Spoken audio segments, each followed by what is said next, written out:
চলে না। Adisa long live, long live long live Adisa long live. Long live long live. Bharat সংবিধানের 116তম script.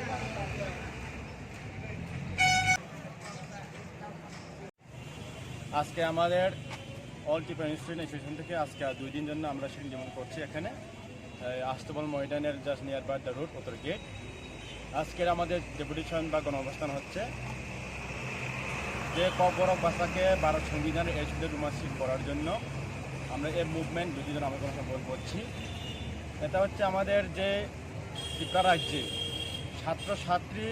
আমরা 22টি কলেজে যখন রিসার্চ করি বা রিপোর্ট পাওয়ার পর আমরা প্রমাণ করি যে 6,649 ছাত্রদের মধ্যে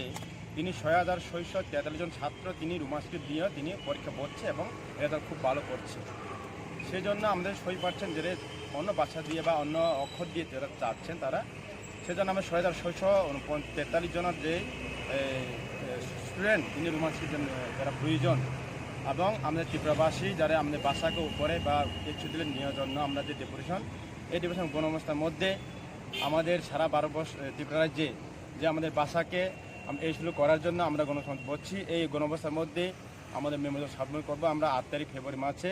আমাদের বর্তমানে ত্রিপুরার আইপিএফটি বিজেপি সরকার যে মুখ্যমন্ত্রী বিজয় হাতে এবং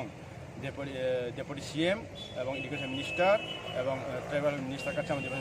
মেমোরিয়াল সাবমিট করব। কথা চাই এখানে যে আমাদের গণঅবস্থার মধ্যে অনেক কিছু আমরা দেখেছি বিগত যে দেবনের ভাষা নাকি অন্যান্য ভাষা দিয়ে যারা আন্দোলন বা আমাদের কবরক ভাষাকে রোমান্সিক না করে তিনি অন্য ভাষাকে করার জন্য কেউ যেন আমরা শুনেছি বা মিডিয়াগুলিকে দেখেছি সোশ্যাল মিডিয়াতে তারা আন্দোলন করব বা ওগুলি চাই তারা রোমান্সিককে বাধা করছে। আমি আজকে আপনার মিডিয়াগুলো থেকে আমি অনুরোধ করব আমাদের 6,643 জন যখন তিনি প্রমাণ করে দিয়েছে যে তিনি ছাত্ররা রোমান্সিক চাই প্রয়োজন, তাহলে তাদের ভবিষ্যৎ এবং ত্রিপুরাবাসীর যারা ছাত্রছাত্রী সবাইকে জন্য আমরা আগামী দিনে ভবিষ্যতে কবরক ভাষাকে এই শিডিউল করার জন্য যারা যারা যারা বেদে বা বিরোধী করছে বা যারা এটাকে কন্ডেম করছে যাতে আগামীকালে এটা না করে, কারণ তাদের আমাদের এই শিডিউলকে রোমান্সিকে নেওয়ার জন্য আমরা যে আন্দোলন করছি তিনি বিগত 50 বছর আমরা বলে যাচ্ছি 28 থেকে এবং আগামী দিন করব। কিন্তু